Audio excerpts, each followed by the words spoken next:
TED Talk slow version. Hi, my name is Camera Lessel, and for the last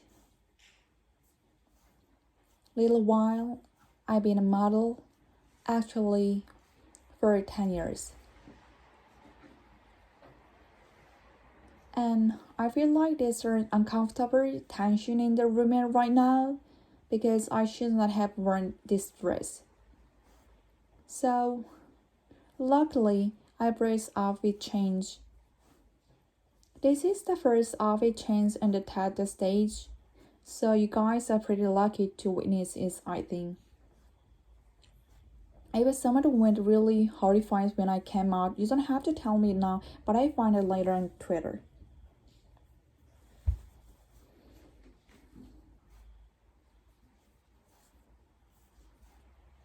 I don't know that I'm quite privileged to be able to transform what I think of me in a very brief 10 seconds.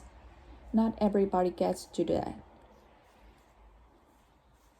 These heels are very uncomfortable, so good thing I was going to wear them.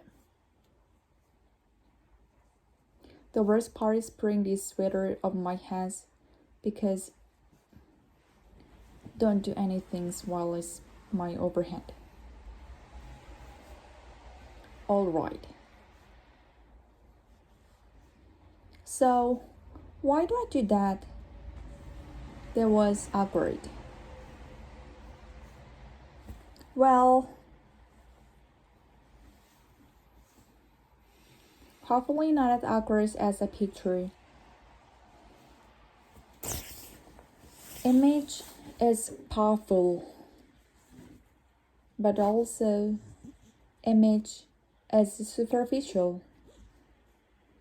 I just totally transformed what you thought of me in 6 seconds. And in this picture, I never had a boyfriend in real life. I was totally uncomfortable and the photographer telling me out my bags, my hands in the guy's hair. And of course, barring surgery or the fake tan I got 2 days for work, there is very little that we can do to transform how we look. And how we look, though it is superficial and mutable, has a huge impact on our lives. So today, for me, being fearless means being honest. And I'm on this stage because I'm a model. I'm on this stage because I'm a pretty white woman. And in my industry, we call this sexy girl. Am I going to answer the question that people always ask me, but with an honest twist? So the first question is how you become a model. And I really say, oh my stories, that is nothing. The real way that I became model is I won a genetic lottery and I'm the recipient of a legacy. And maybe you're wondering what is legacy? Well, for the past few centuries, we have to define beauty not just as health and youth and symmetry that we are biological programs to admire, but also as tall, slender figures and femininity and white skin. And this is a legacy that was built for me and it's a legacy that I've been cashing out on. And I know there are people in the audience who are skeptical at this point, and maybe some fashionists who are wait, Naomi, Tyra, Jones, Mel, Luann, and first I comment on a model known as very impressive.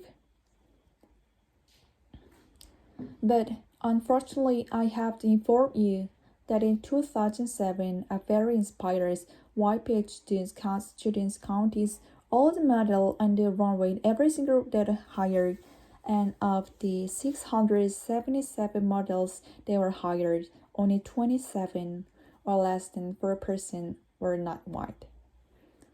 The next question, people always ask me, can I be a model when I grow up? And the first answer is I don't know But the second answer, what I really wanted to say to this little girl is, why? You can be anything. You could be president of the United States, the inventor of the internet, or ninja cardio threats surgeon poise, which is awesome because you'll be the first one. If after the amazing list you still are like, no, camera, I wanna be model, when I say, be my boss, charge of anything, you could be the editor-chief of the American Buddhist, a CEO of the HME, the next 7 Mills. Saying that you wanna be a model when you grow up is akin to saying you wanna to win the Powerball when you grow up. It's out of your control, and it's awesome, and it's not a career path. I would demonstrate for you now 10 years of accumulated modern knowledge, because unlike cardiothoracic surgeon, I can just be a display right into. So if the photographer is right there, and the light is right there, like the nice image eyes, the class name, or then this like, for instance, longest word back.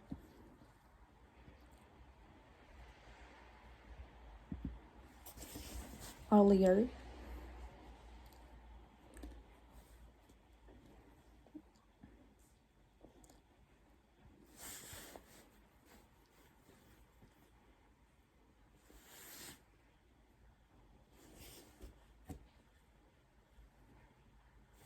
It will look something like this.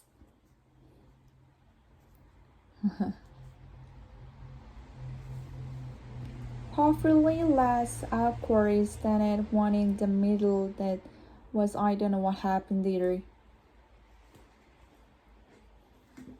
Unfortunately, after you've gone to school and you have a resume and you've done a few jobs, you can't say anything anymore. So if you say you want to be the president of the United States, but your resume reads underwear model 10 years, people give you a funny look. The next question is, do you ask me all the richest old for it, or you pretty much all the photos? But that is only a small component of what's happening. This picture is the very first picture that I ever took, and it's also the very first time that I have worn in a bikini, and I didn't even have my period yet. I know we're getting personal, but I was a young girl. That is what I looked like with my grandma just a few months earlier. Here is me on the same day as they should. My friends got to come with me. Here is me at a summer party a few days before I shot French Vogue. Here's me on the soccer team and in V magazine. And here's me today. And I hope what you're saying is that these pictures are not pictures of me, they are constructions, and they are constructions by a group of professionals, by hairstylists and makeup artists and photographers and stylists and all of their assistants and pre-production and post-production, and they build this. That's not me. Okay, so next question people already ask me is, do you get free stuff? I do have too many 8-inch heels which I never got wear except for earlier. But the free stuff that I get is the free stuff that I get in real life, and not we don't like to talk about. I grew up in Cambridge, and one time I wanted to store and I forgot my money and gave me the dress for free. When I was teenager, I was driving with my friend who was our driver and she ran a red and of course we got pulled over. And all it took was a sorry officer and we were on our way. And I got these free things because of how I look, not who I am, and there are people paying a cost for how they look and not who they are. I live in Europe, and last year, of the 140,000 teenagers that are stopping risk, 86% of them were Black and Latino, and most of them were young men. And there are only 177,000 young Black and Latino men in New York. So for them, it's not a question of will I get stopped, with how many times will I get stopped is when will I get started. When I was researching this talk, I found that of the 13 years old girls in the United States, 53% don't like their bodies. And that number goes to 78% by the time that they are 17. So the last case people ask me is, what it is like to be a model. And I think the answer that they are looking for is, if you are a little bit skinnier and you have shiny hair, you will be so happy and fabulous. And when we're backstage, we give an answer that maybe makes it seem like that. We say, it's really amazing to travel, and it's amazing to get to work with creative, inspired, passionate people. And those things are true. But they are only one half of the story, because these things that we never say on camera, that I have never said on camera, is I'm insecure. And I'm insecure because I have to think about what I look like every day. And if you are ever wondering, if I have thinner thighs and shiny hair, will I be happier? You just need to meet a group of models because they have the thinnest thigh, the shiniest hair, and coolest clothes, and they're the most physically insecure women probably on the planet. So when I was writing this talk, I found it's very difficult to strike honest balance, because on the one hand, I feel very uncomfortable to come up here and say, look, I received all these benefits from a deck stacks in my favor. And it also felt really uncomfortable to follow that up with. And it doesn't always make me happy. But mostly it was difficult to unpack a legacy of gender and racial oppression when I'm one of the biggest beneficiaries.